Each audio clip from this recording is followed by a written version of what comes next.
देवी, देवी,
जयाद्री,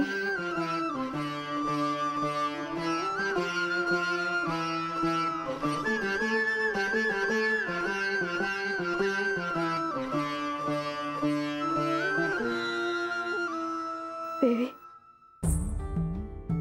मला समजा आठवलं बघा। मग तुला हेही कळलं असेल की तुझी जागा माझ्या पायाशी नाही।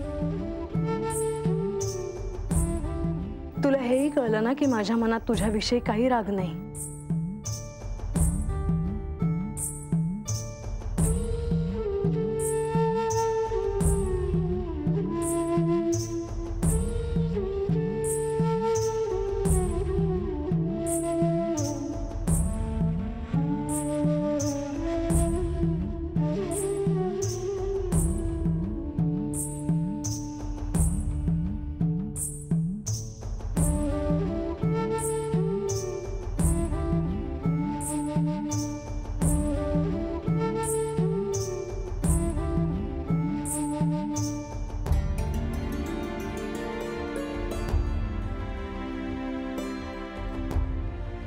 देवी,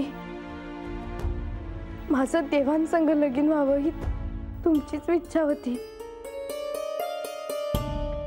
माझ्यासाठी देवांकडे तुम्हीच वचन मागितलं। आता बी मला सत्य कळावं म्हणून तुम्हीच समज केलं। आणि मी तुमच्यावरच रागवतात। तुझ ती नाही नाही ते बोलले मी।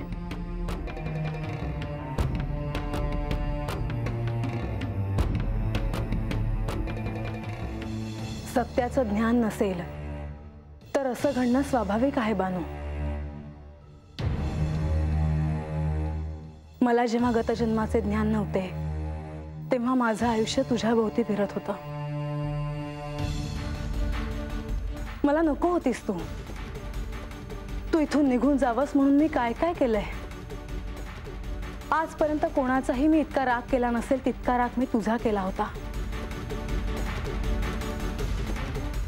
पण इतकं सगळं घडूनही मला एक प्रश्न पडतो की मी तुझा स्वीकार का नाही केला।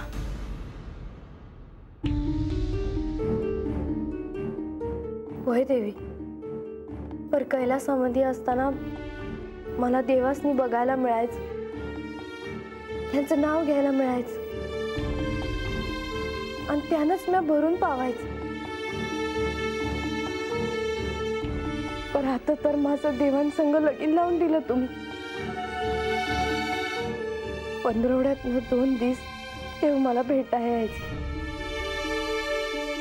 पर मला तरी बी असं वाटायचं का मला अजून देवांसंग राहता यावं। आता महादेव 2 दिवस माझ्याकडे आले आहेत याचं मला काय बी नव्हतं। देवी, माझ्याकडून खरंच चूक झाली आहे।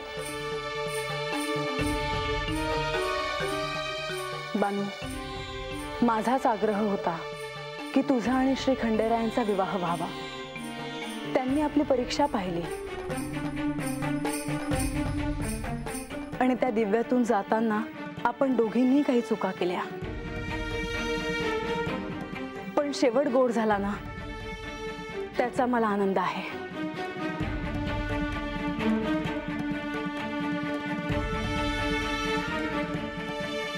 पर देवी, या जन्मात माझ्याकडून लई मोठी चूक झाली आहे बघ.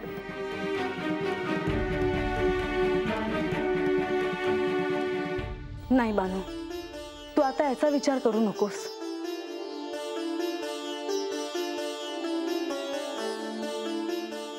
नाही देवी, तसं ना. प्रिया जन्मात मला तुमची सेवाच करायला नाही मिळाली. मी तर मला काय नाही मिळालं याचाच विचार करत होते. मला तुम्ही काय दिला आहे याचा विचारच केला नाही मी. मला राग आला का तुम्ही मला गडाच्या पायथ्याशी जागा दिली. मला माझा अपमान वाटला तो. पण मला याचा विसर पडला का गडावर तुम्ही आणि देव राहता. नुसतं तुमच्या पायाशी स्थान पाहिजे होत, याचाच विसर पडला.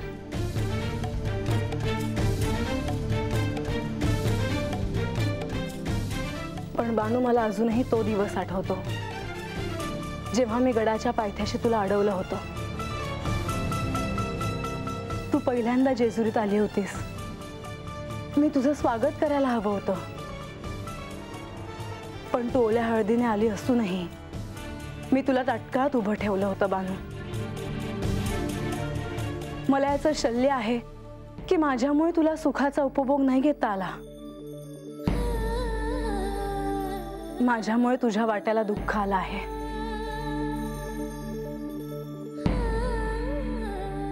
नाही देव,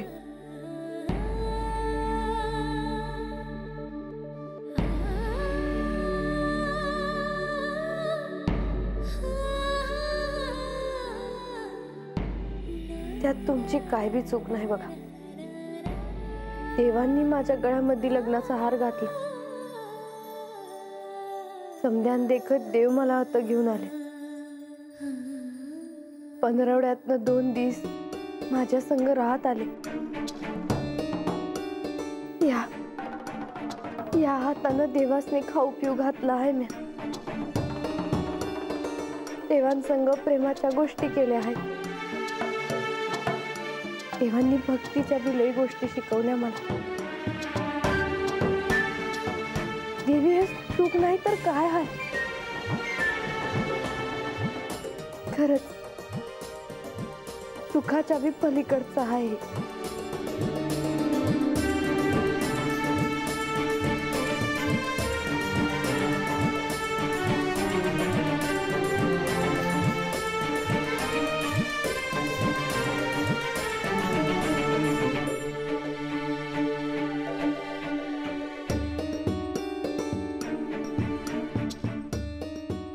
बानू, आता कशाला या सगळ्या आठवणी? कैलासातले दिवस आठव. मी तुला सखी समजायचे, दासी नाही. माही देवी, पण ह्या दासीला हे कळायला एक जन्म गेला. हो, पण हा आनंदही कमी आहे का? म्हाळसा आणि बानूच्या भांडणाची चर्चा ही सर्वश्रुत आहे. पण आज त्याच दोघींनी ह्या जेजुरी गडावर एकमेकींना आनंदाने मिठी मारली.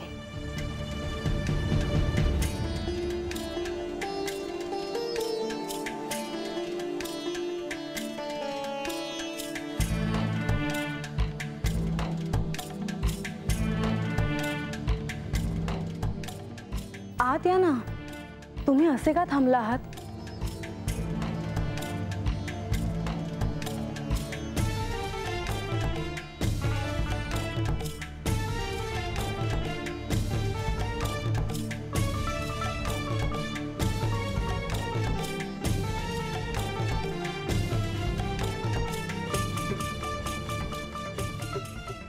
शुभ घटना घडली आहे.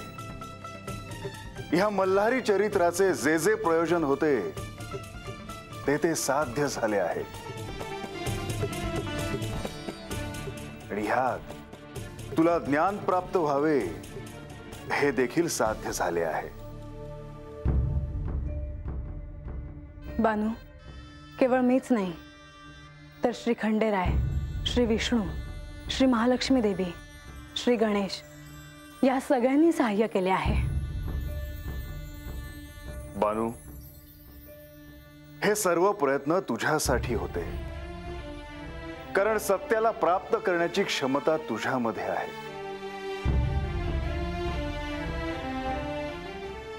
बानू, भक्ती कशी करावी ह्याचे मूर्तिमंत उदाहरण आहेस तू.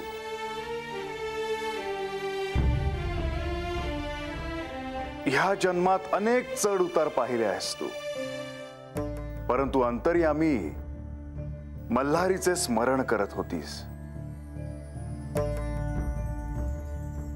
जळी स्थळी काष्टी पाषाणी केवळ तुला खंडोबा दिसत होता.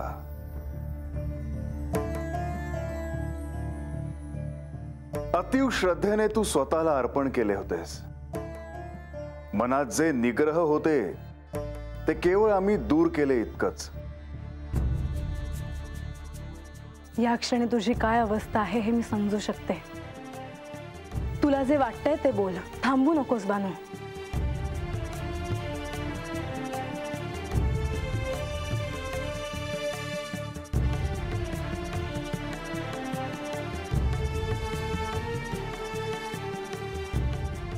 पर देवा,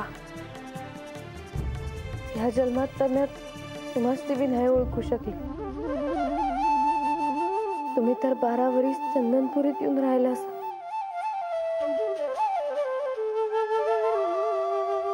तुम्ही केवढे कष्ट केले ते समज मला आठवत आहे बघा. 12 वर्ष कष्ट करूनच भाकर खाल्ली.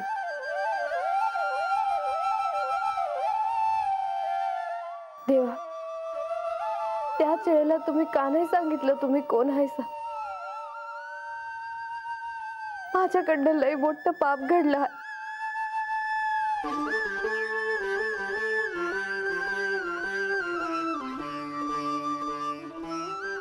बानू, वृद्धत्वातही मी श्रम केले, कारण लोकांना श्रमाचे मूल्य कळावे, आणि तो माझा निर्णय होता. बानू, तुझे आयुष्य देखील कष्टातच गेले आहे.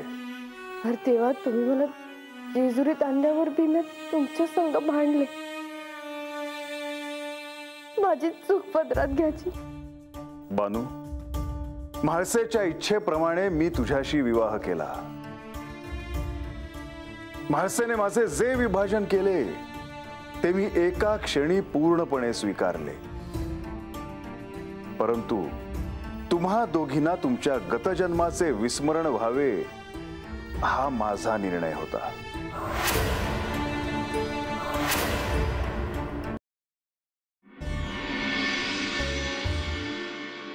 असं का केलं देवा? कारण ह्या जन्मात तुम्हाला स्वतःला शोधावे लागले. अत्यंत खडतर अशा परिस्थितीतून तुम्हाला जावे लागले. अत्यंत कठोर अशी साधना तुम्हाला करावी लागली. आणि ही म्हणजे देखील एक फार मोठी तपश्चर्याच होती. भविष्यात लोकांना राग द्वेष हा किती अनठाई आहे हे या निमित्ताने कळेल. आणि त्याच बरोबर ऋणानुबंध असल्याशिवाय कोणी कोणाच्याही आयुष्यात येत नाही हे देखील समजेल. हे सर्व काही पूर्वजन्म आणि पूर्वकर्म ह्याच्याशी जोडलेले आहे. तेव्हा या साऱ्याचा स्वीकार करून प्रेममय होणे हेच प्रत्येकाचे अंतिम ध्येय असायला हवे.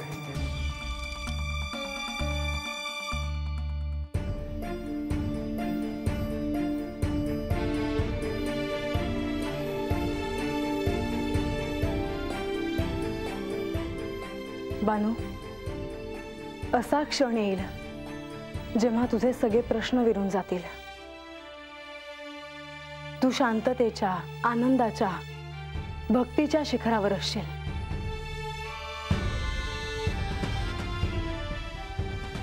पण आता तू माझ्यासोबत शिवलोकात येऊ शकतेस, कारण तिथे निवास करण्यासाठी जी योग्यता लागते ती तू प्राप्त केली आहेस.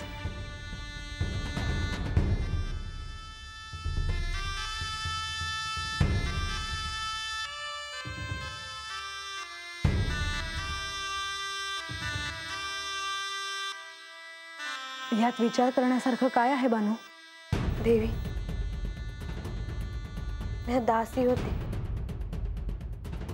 पर तुम्हीच मला हात आणून ठेवला आहे. आता मला अजून काय बी नका. माझ्या समध्या इच्छा पुऱ्या झाल्या आहेत बघ. पण पायथ्याशी तुम्ही मला जे स्थान दिलं आहे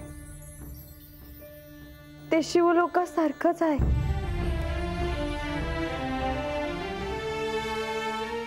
असं काय करतेस बानू? ज्यासाठी हे सगळं घडलं ते मिळाल्यानंतर तू आता नाही म्हणतेस?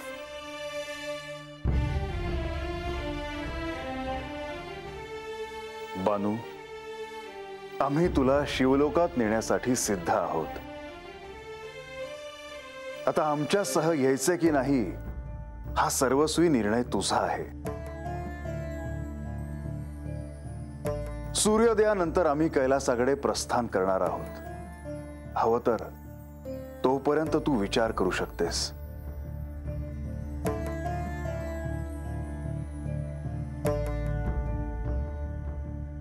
जी देवा, पर आता जाते मी. पर जाण्या अगोदर तुमच्या दोघांच्या बी पायावर डोकं ठेवायचं आहे. देवी, आणि तुम्हासनी डोळं भरून बघायचं आहे.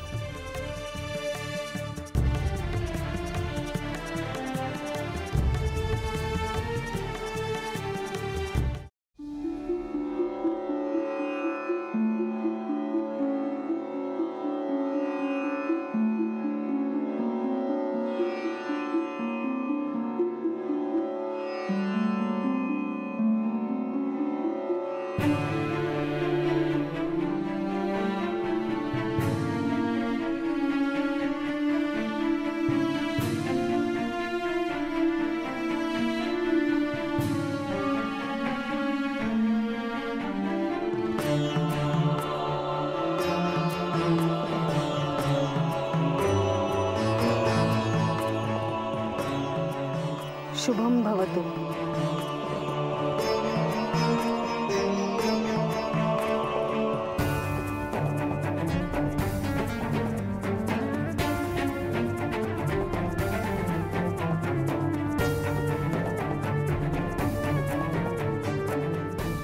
शुभम भवतु.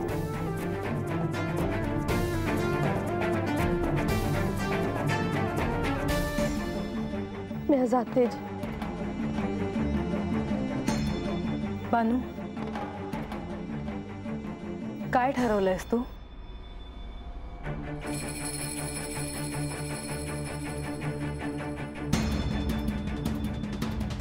देवी, मी आज तुमच्या संग कैलासामध्ये येत नाही.